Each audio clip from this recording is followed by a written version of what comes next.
मैं तो इसे कमरे में अपनी दोस्त को तलाश करने गई थी, पर मुझे क्या पता था कि मुझे मेरी दोस्त तो मिल जाएगी, पर पहले जैसी नहीं मिलेगी। क्योंकि आज जो इसके साथ हुआ था वो जानकर आप लोग भी हैरान रह जाएंगे और सोचने लगेंगे कि क्या खुदा का बनाया हुआ इंसान इस हद तक पहुंच चुका है कि अब वो कुछ भी कर सकता है।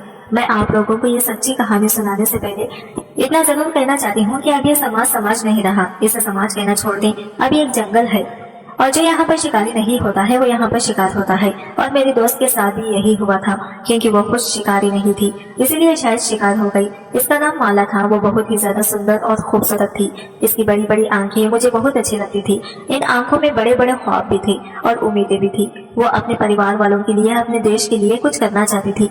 हम लोग मेडिकल कॉलेज में पढ़ते थे और डॉक्टर बन रहे थे और हमारे आखिरी दिन थे। इसके बाद हमारी ड्यूटी भी शुरू होने वाली थी। पता है, बहुत से लोग डॉक्टर बनना चाहते हैं, पर इसके पीछे सिर्फ दो वजह होती है। असल में दो वजह ही होती है, बताई तीन जाती है। पहले ये होती है कि डॉक्टर को बहुत ज्यादा पैसे मिलते हैं, अच्छी नौकरी मिल जाती है। अगर दिन में वो सरकारी नौकरी करे, शाम को वो अपना क्लिनिक बनाकर भी बैठ सकता है। धड़ाधड़ कमाई होती है, हाथ में पैसा ही पैसा होता है। दिन में 100 मरीज देखने वाला डॉक्टर एक दिन में ही 20,000 कमा लेता है, तो सोचिए महीने के इसके कितने पैसे बन जाते होंगे। दूसरी बात यह कि कहने में अच्छा लगता है कि मैं एक डॉक्टर हूँ, या आपके माँ बाप गर्व से कह सकते हैं कि हमारी बेटी डॉक्टर है, हमारा बेटा डॉक्टर है। बस इतना सुनकर अच्छा रिश्ता मिल जाता है कि लड़का या लड़की डॉक्टर है, और ये समझेंगे इंसान की सारी जिंदगी एक अच्छे रास्ते पर बदल जाती है। लेकिन माला की ऐसी कोई सोच नहीं थी। लोग तीसरी वजह ये बताते हैं कि हम इंसानियत की सेवा करना चाहते हैं, पर ऐसा कुछ नहीं होता। जब आप डॉक्टर बन जाते हैं तो आपको सिर्फ अपने पगार से मतलब होता है। आपके हाथ में अपनी पगार आ जाए, इसके अलावा आपको कुछ नजर नहीं आता है। यहाँ तक कि कभी कभी डॉक्टर मरीज से भी तंग आ जाता है कि मरीज कैसे सवाल कर रहा है। सरकारी हॉस्पिटल में नौकरी मिल जाए तो बड़ी अच्छी बात होती है, लेकिन सरकारी हॉस्पिटल में सारे अनपढ़ और गरीब लोग आते हैं जिनको ज्यादा बातें भी नहीं आती। वो सवाल भी ज्यादा पूछते हैं। लेकिन माला ऐसी नहीं थी। वो सबका बहुत ख्याल करती थी। लोग नाइट ड्यूटी से दूर भागते थे, लेकिन वो जानबूझकर नाइट ड्यूटी करती थी। कहती थी कि रात में भी तो मरीजों को किसी की जरूरत हो सकती है। अगर हम सारे ही नाइट ड्यूटी करने से इनकार कर देंगे तो फिर करेगा कौन। यहाँ तक कि जब इसकी बारी नहीं होती थी और हम कहते थे कि नहीं सर, हम नाइट ड्यूटी नहीं ले सकते, तब और वो खुद ही नाइट ड्यूटी लेकर हम सबको भी बचा लेती थी। हम ऐसे हॉस्पिटल में काम करते थे कि यहाँ पर डॉक्टर बनना भी सिखाया जाता था। लेक्चर्स होते थे, क्लासेस होती थी, और साथ ही एक हॉस्पिटल भी था, यानी कि लर्निंग हॉस्पिटल था। यहाँ पर हम लोगों ने पढ़ाई की और अब हाउस जॉब के लिए इधर ही हमारी नौकरी लग गई थी। मैं इसको कहती थी कि इतनी ज्यादा अच्छी बनने की जरूरत नहीं है कि लोग तुझे गिराने वाला समझकर निकाल जाए, पर वो कहती थी कि मैं बड़ी मुश्किल से डॉक्टर बनी हूँ। मेरी माँ ने अपना गहना बेचा है, मेरे बाप ने अपनी छोटी सी गाड़ी बेच दी। एक छोटे से शहर से आई हूँ और यहाँ आकर अब डॉक्टर बन गई हूँ, तो मैं इंसानियत की सेवा नहीं करूँ तो फिर मेरा ये सब करने का क्या फायदा। पैसा तो कोई और काम करके भी मिल जाता है। एक औरत के लिए पैसा कमाना क्या मुश्किल होता है, वो तो गलत काम करने से भी मिल जाता है, पर हमें हमेशा सही काम करना चाहिए, यही जिंदगी है। इसकी बातें मुझे कभी भी लेक्चर नहीं लगती थी, बल्कि बहुत अच्छी लगती थी। लेकिन आज इसे इस हाल में देख रही थी, हैरान थी। मुझे याद है ये अगस्त का महीना था और इसकी नाइट ड्यूटी थी। आज मेरी भी नाइट ड्यूटी थी। डॉक्टर ने कहा था कि एक ही डॉक्टर की बार बार नाइट ड्यूटी आती है, कम से कम इसके साथ तो कोई हो, क्योंकि आज मरीज भी ज्यादा थे। हम लोगों की शिफ्ट बहुत लंबी हो गई थी, 56 घंटे गुजर चुके थे। जब किसी डॉक्टर की नाइट शिफ्ट होती है तो इसका मतलब ये नहीं होता कि वो पूरी रात आपके लिए जागता रहता है। नाइट शिफ्ट डॉक्टर का ये मामला होता है कि डॉक्टर रात को हॉस्पिटल में ही होता है। आप इससे मदद ले सकते हैं, लेकिन बिल्कुल इमरजेंसी की स्थिति में। ऐसे नहीं कि किसी की ड्रिप खत्म हो गई हो तो इसके लिए डॉक्टर को बुलाया जाए, आके ड्रिप निकाल दे। ये काम तो कोई स्टाफ भी कर सकती है। यानी कि किसी मरीज की तबीयत बहुत ज्यादा खराब हो जाए, अचानक से कोई केस आ जाए, तो डॉक्टर अपनी ड्यूटी देता है, वरना हॉस्पिटल में कमरा बनाया जाता है। नाइट शिफ्ट वाले डॉक्टरों के लिए वहाँ पर बिस्तर भी होते हैं, डॉक्टर वहाँ पर जाकर सो सकता है, और जब किसी को इमरजेंसी होगी तो वहाँ के डॉक्टर को वहाँ से बुला सकता है, क्योंकि रोज रोज इमरजेंसी नहीं होती और पूरी रात कोई भी इंसान जाग नहीं सकता, इसलिए हर हॉस्पिटल में ये फैसिलिटी होती है। माला बहुत ज्यादा सुंदर थी। वो कोई ऐसी सुंदर नहीं थी कि इसको देखकर कोई ये कहता कि कितनी सुंदर है, जैसे कोई परी हो, लेकिन इसके अंदर एक अजीब सी कशिश थी। वो बहुत ही ज्यादा प्यारी थी, बहुत ज्यादा अच्छी लगती थी, और सबसे अच्छी बात ये थी कि इसके अंदर बहुत ही ज्यादा एहसास था। वो बड़े प्यार से बात करती थी। जब वो बोलती थी तो ऐसा लगता था कि जैसे इस दुनिया में सब कुछ ठीक है, कोई मसला ही नहीं है, कोई परेशानी नहीं है। ये दुनिया एक बहुत अच्छी जगह है और रहने के काबिल है। वो कुछ लोग होते हैं ना आपकी जिंदगी में जो आपके लिए कुछ करते तो नहीं है और आपको पता भी नहीं होता कि वो आपके लिए कुछ कर सकते हैं, ये नहीं, लेकिन जब आप इनको देखते हैं तो आपके दिल को एक सुकून सा महसूस हो जाता है। आपको ऐसा लगता है कि बस ये है तो सारा कुछ ठीक है। बस मुझे भी माला को देखकर ऐसा ही लगता था। हम लोगों ने बहुत ज्यादा काम किया था, लेकिन वो अभी भी जाग रही थी। मैंने इसे कहा कि मैं जा रही हूँ, तू भी आ जा, नहीं तो हमें खुद डॉक्टर की जरूरत पड़ जाएगी। इस बात पर वो हंसने लगी और इसने कहा कि हाँ मैं आ रही हूँ, बस एक बार एक राउंड मार लेती हूँ, किसी को कोई जरूरत न हो। वरना फिर हमें जगाने आएंगे, फिर तेरी नींद भी खराब हो जाएगी। मैंने कहा कि हाँ ये भी ठीक है। मैं तो जाकर इस कमरे में लेट गई। थोड़ी देर के बाद माला भी आ गई, आकर मेरे पास ही लेट गई थी, यानी थोड़े फासले पर, और कमरे की छत की तरफ देखकर कह रही थी कि तुझे पता है इस दुनिया में कितने जालिम लोग हैं। मैंने कहा हम डॉक्टरों से जालिम कौन होगा? तो इसने कहा कि अरे नहीं, वो बात नहीं है, हमारा काम ऐसा है, लेकिन हमारा मकसद इलाज करना होता है। पर दुनिया में ऐसे ऐसे लोग हैं, ऐसी ऐसी हरकतें हो रही हैं कि मैं तुझे क्या बताऊं। मैंने कहा कि तुझे अचानक से ये सब कुछ क्यों याद आ गया और क्या हो रहा है? क्या तुझे किसी बात के बारे में पता चला है? क्योंकि मैंने सुना है कि हमारे हॉस्पिटल के बारे में उल्टी सीधी बातें हो रही हैं। इसने कहा कि हाँ बातें तो हो रही हैं, लेकिन मुझे कुछ पता नहीं है। खैर मैं कुछ और सोच रही थी, बस ये देखकर इस दुनिया में बड़े जुल्म हो रहे हैं। मेरी तो दुआ है कि काश ये दुनिया थोड़ी ज्यादा रहम दिल होती, हर किसी के लिए, हर लड़की के लिए, हर औरत के लिए, हर इंसान के लिए, तो फिर ये दुनिया रहने के लिए एक अच्छी जगह होती। पर तू खुद बता आजकल यहाँ हो क्या रहा है? क्या ये दुनिया रहने के काबिल रह गई है? मैंने इसे कहा कि बात तो तेरी ठीक है, लेकिन फिर हम यहाँ से और कहीं जा भी नहीं सकते हैं। इसने कहा कि मेरे घर वाले मेरे लिए रिश्ता तलाश कर रहे हैं। जैसे उसने ये बात की मैं हैरान रह गई। मैंने कहा कि तूने मुझे पहले क्यों नहीं बताया? तो कहने लगी कि अभी बता रही हूँ ना, और एक हफ्ते पहले से ही बात चल रही है। सब कह रहे हैं कि अब तो मैं 21 साल की हो गई हूँ और डॉक्टर भी बन गई हूँ, अब तुम्हारी शादी करवानी है। मैंने इसे कहा यार तुम्हें शादी करनी है तो डॉक्टर वर्मा से क्यों नहीं कर लेती? वो तुझे इतना पसंद करते हैं, दोनों डॉक्टर होंगे तो एक दूसरे के रूटीन को समझोगे।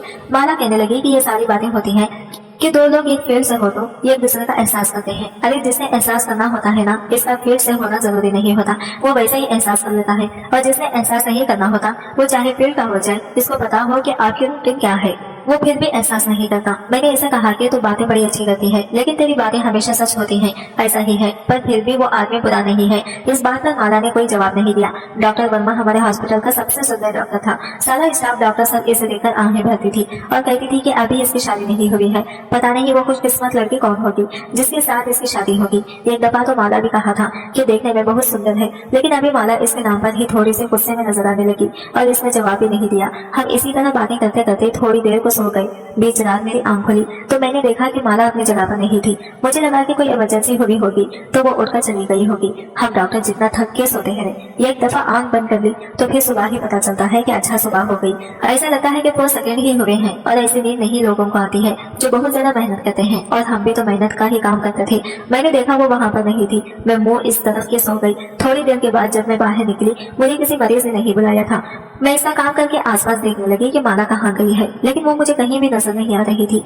2 दिन बाद ही थी यहाँ पर जिस तरफ हमारी ड्यूटी होती थी। हॉस्पिटल तो ये बहुत बड़ा था, लेकिन वो इधर नहीं थी। फिर मुझे लगा कि किसी दूसरे हिस्से में गई होगी, क्योंकि हॉस्पिटल बहुत बड़ा था। हो सकता है कुछ चीज खत्म हो गई हो जो लेने के लिए गई हो, या इधर कोई मरीज आया हो। अभी सुबह होने में वक्त था जब मैंने देखा कि साइड पर एक कमरा था जिसका दरवाजा खुला हुआ था। ये कमरे में भी हमारे कमरे जैसा ही था, यहाँ पर भी आराम किया जा सकता था, लेकिन इधर जमीन पर सिर्फ एक गद्दा पड़ा था और हॉस्पिटल की कुछ व्हील चेयर और लोहे के बड़े टेबल एक साइड पर रखे हुए थे। ये पहले तो कमरा ही था, लेकिन ऐसा रूम बनता जा रहा था, क्योंकि जिसका जो दिल करता है वो कूड़ा कबाड़ उठाकर इस कमरे में रख देता था। मैंने सोचा कि इसका दरवाजा क्यों खुला हुआ है, और इस तरफ से तो बाहर का रास्ता भी था। लोग आते जाते थे। सुबह हो रही थी। हमारे हॉस्पिटल में एक रूल था कि रात के वक्त अगर किसी मरीज के साथ कोई आदमी आया है तो वो अंदर नहीं रुक सकता था, बल्कि वो बाहर इंतजार करता था।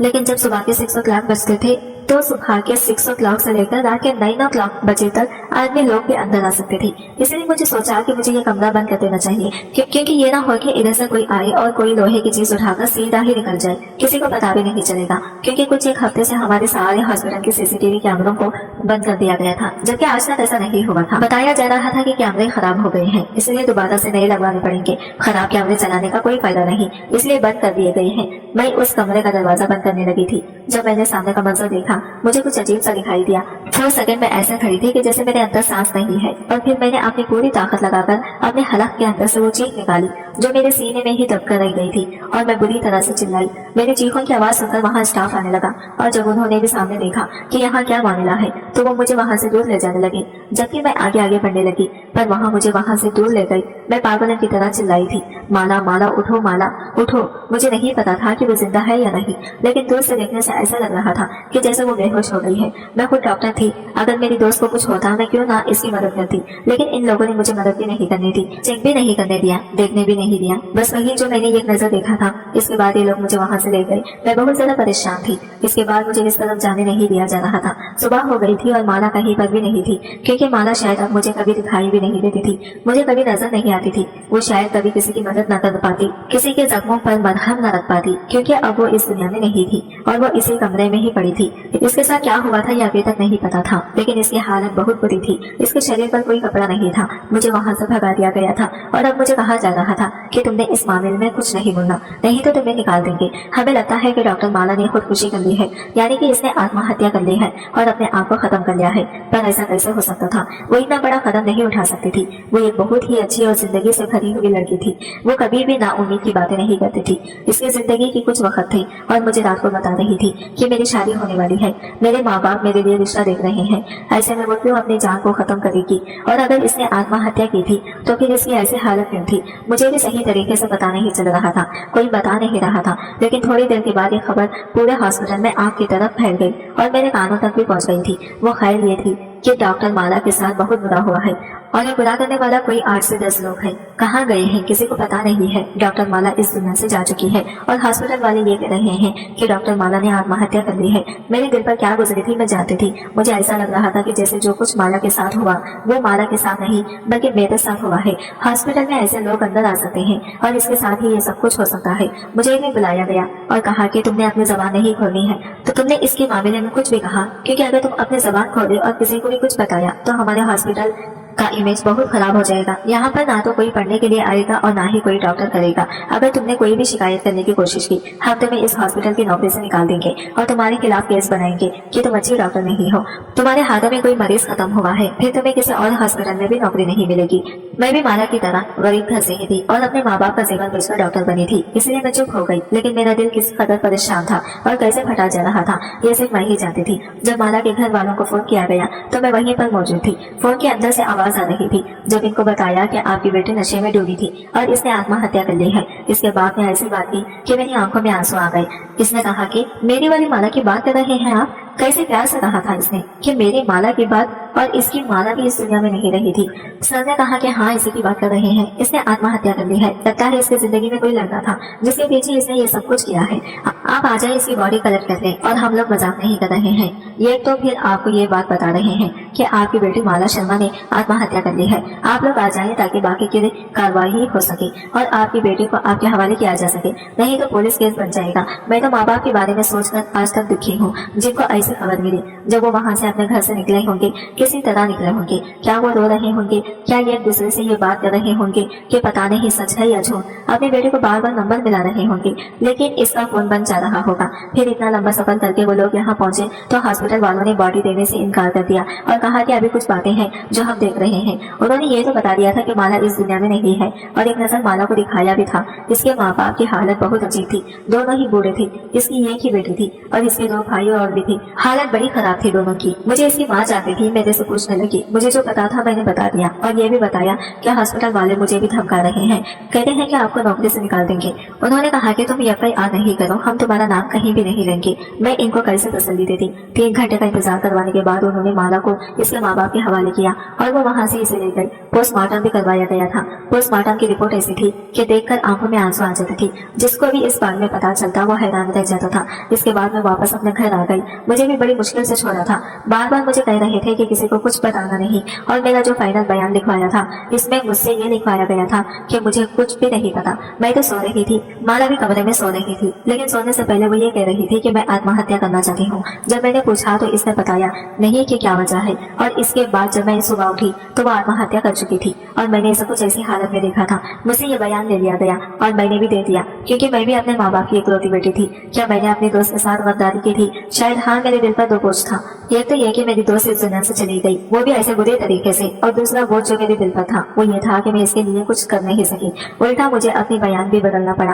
कैसा जमाना था। मैं घर आ गई लेकिन शाम तक ये देखकर हैरान रह गई थी कि माला के लिए पूरा शहर निकल आया था। सब लोगों को बात का पता चल गया था। बात बाहर कैसे निकली है कोई नहीं जानता है। यहाँ तक तक की तस्वीर और वीडियो भी वायरल हो गई थी। माला इस दुनिया से जा चुकी थी, इसकी अंतिम घड़ी भी गुजर गई, लेकिन अब सब लोग इसके लिए इंसाफ मांगने के लिए सड़कों पर निकल आए थे। अभी अभी पता नहीं चल रहा था कि ये सब कुछ क्यों हुआ था। बताया यही जा रहा था कि इसने आत्महत्या की है, और असल बात ये बताई जा रही थी कि कुछ लोग अचानक से इसके कमरे में घुस आए और उन्होंने माला के साथ बहुत बुरा किया। लेकिन मेरा दिल कह रहा था कि बात कोई और है। ऐसा क्यों लगता था कि जैसे माला के साथ कोई दुश्मनी निकाली गई थी, लेकिन इसका तो कोई भी दुश्मन नहीं था जो इसके साथ इतना बुरा करे। फिर ऐसा क्या हो रहा था? पूरा शहर जमा हो गया। इसके बाद ऐसी ऐसी रिपोर्ट सामने आई कि हम लोग हैरान रह गए। इतने सारे लोग माला के लिए निकले थे, मैं भी इन लोगों में शामिल थी। सब लोग प्रोटेस्ट कर रहे थे और माला के लिए इंसाफ मांग रहे थे। हमारे हॉस्पिटल का प्रिंसिपल अभी भी यही कर रहा था कि लड़की ने आत्महत्या की है, इसकी निजी जिंदगी में कुछ मामला होगा जिसकी वजह से इसने आत्महत्या कर ली। अब इसकी गलती यह है कि इसने हमारे हॉस्पिटल में आत्महत्या की तो हम भी फंस गए। प्रिंसिपल साहब को अपने हॉस्पिटल की इमेज की पड़ी हुई थी। वो बार बार ये भी कह रहे थे कि हमारा हॉस्पिटल इस देश का बहुत बड़ा हॉस्पिटल है, यहाँ से पता नहीं कितने अच्छे अच्छे डॉक्टर निकले हैं। आप लोग कैसे हमारे खिलाफ बातें कर सकते हैं? मैं ऐसा नहीं होने दूंगा। आत्महत्या करना किसी भी व्यक्ति की अपनी मर्जी होती है। कोई इससे ना तो करवाता है, ना वो किसी की बातों में आकर करता है, बल्कि वो ये काम खुद ही करता है, और ये बात आप लोगों को भी पता है। अब कोई ऐसा करता है तो इसमें हॉस्पिटल वालों का क्या कसूर है? उन्होंने एक ही सबक याद किया हुआ था जिसको वो किसी रोबोट की तरह सब लोगों को सुनाते फिर रहे थे अपने हॉस्पिटल को बचाने के लिए। बार बार ये कह रहे थे कि लड़की ने आत्महत्या की है, जबकि पोस्टमार्टम रिपोर्ट में साफ लिखा हुआ था कि आत्महत्या का मामला था ही नहीं। कुछ दिन और इसी तरह गुजर गए। अभी भी इंसाफ मांगा जा रहा था कि किसी तरह इन लोगों को पकड़ा जाए, इन्हें सजा दी जाए। लोग इस कदर गुस्से में थे कि कह रहे थे कि अगर ये काम पुलिस या कॉलेज वालों से नहीं होता तो हम खुद इन लोगों को तलाश करेंगे और ऐसी सजा देंगे कि सबको पता चल जाएगा कि किसी औरत के साथ बुरा करने की सजा कितनी बुरी हो सकती है। लेकिन वो लोग इतने चालाकी से भागे हुए थे, अभी तक पता नहीं चल रहा था कि कहाँ है। फिर बीच की बात पता चल गई मामला कुछ ऐसा था कि हॉस्पिटल लोग जिसमें प्रिंसिपल भी मिला हुआ था, वो हॉस्पिटल में कुछ बुरा कर रहे थे, इंसानी अंगों की स्मगलिंग कर रहे थे, और इस बात के बारे में माला को पता चल गया था। इसीलिए इसको चुप करवाने के लिए इसके साथ ये सब कुछ किया और दोबारा कोई इन लोगों के खिलाफ आवाज ना उठाए, इसलिए इसकी हालत इतनी बुरी हालत बन जाए कि जो इसको देखे इसके बारे में सोचे, वो हॉस्पिटल वालों से डरे और ये है डर इनके दिल में पड़ जाए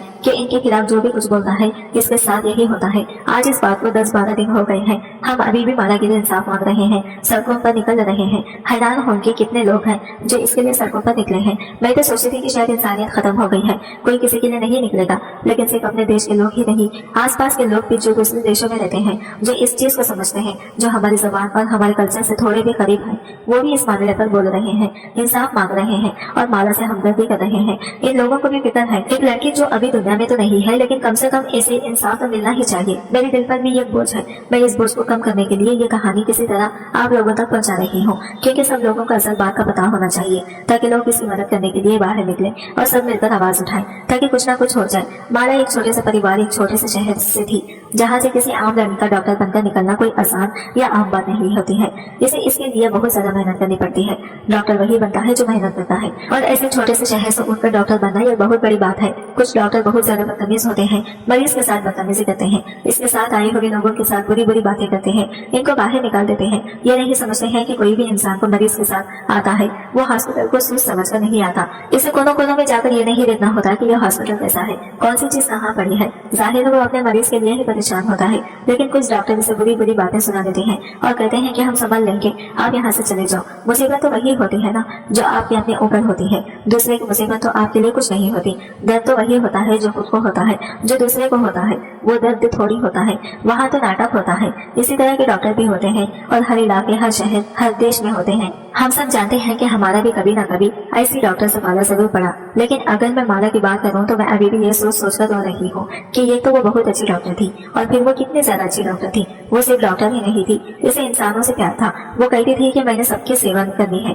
अपने से ज्यादा वो अपने मरीजों के बारे में सोचती थी, कहीं भी गलती नहीं करती थी, बहुत तेज थी, इसके अंदर काम करने की सच्ची लगन थी। वो कभी भी अपने काम से थकती नहीं थी। वो कहती थी कि जो काम करने के मैंने सपने देखे हैं, मैं इस काम को करने से क्यों परेशान होगी, मैं तो कभी भी नहीं थकूंगी। वो ऐसे तेज तेज भागती, एक मरीज भले इससे 10 दफा बुलाता, वो कभी भी गुस्सा नहीं करती। इसके चेहरे से भी नजर नहीं आता था कि इसको गुस्सा आ रहा है, बल्कि वो अच्छे तरीके से जवाब देती थी थी और अच्छे तरीके से बात करती थी। नाइट ड्यूटी भी तो इसीलिए बार बार लगवाती थी क्योंकि मुझे पता था कि नाइट ड्यूटी मुश्किल होती है, लेकिन रात में भी मरीजों को डॉक्टर की जरूरत होती है। इस देश को सच हॉस्पिटल को ऐसे इलाके को एक बहुत अच्छे डॉक्टर से महरूम कर दिया नहीं तो वो बहुत अच्छी डॉक्टर बनती और इससे भी ज्यादा नाम बनाती, लोगों की मदद करती, क्योंकि ऐसे लोग हजारों में कम होते हैं। लेकिन मैंने ये बात देखी है कि अच्छे लोग जल्दी मर जाते हैं। कहते हैं कि जब तक इस दुनिया में एक भी अच्छा इंसान बाकी रहेगा तब तक ये दुनिया खत्म नहीं होगी। इसलिए शायद सारे अच्छे इंसान ही सबसे पहले इस दुनिया से चले जाते हैं और बुराई देर से मरती है। बस अब वो हमारी यादों में है। इसकी तकलीफ, इसका दर्द तो खत्म हो गया, लेकिन हम सब लोगों का शुरू हो गया, क्योंकि इसने जाते जाते हमें ये दिखा दिया कि इस दुनिया में कितने बड़े लोग मौजूद हैं और हम लोग यहाँ पर महफूज नहीं है, सुरक्षित नहीं है, क्योंकि यहाँ पर ऐसे बुरे लोग भी रहते हैं। और जो लोग इस समाज में नए और आगे लेकर आ रहे हैं, अपने बच्चे पैदा कर रहे हैं, इनको चाहिए कि वो अपने बच्चों का ख्याल रखें और इनको इतना मजबूत और बहादुर बनाए कि कल को इनके साथ बुरा करने वाले के साथ वो खुद ही लड़ सके। अब हर इंसान को हीरो बनना पड़ेगा। ये हीरो सारी दुनिया को नहीं बचा सकता, हम सबको भी हीरो बनना पड़ेगा। आप लोग बताइएगा कि आपको इस बारे में पहले से पता था या नहीं, और ये जानने के बाद आपको कैसा लगा और आप इस बारे में क्या कर रहे हैं? क्या आपने भी बाहर निकलकर इसका साथ दिया है? क्या कहीं पर कोई ऐसा छोटा सा भी कदम उठाया है जिससे ये पता चले कि आप इस बेचारी लड़की के साथ खड़े हैं? जितना हो सके इतना डॉक्टर के लिए आवाज उठाएं ताकि इस दरिंदे को सजा मिल सके जिसने इतनी बड़ी हैवानियत को अंजाम दिया। दोस्तों वीडियो जरूर बताएं, वीडियो को लाइक और चैनल को सब्सक्राइब करें। मिलते हैं अगले वीडियो के साथ, तब तक बाय बाय, टेक केयर, अल्लाह हाफिज।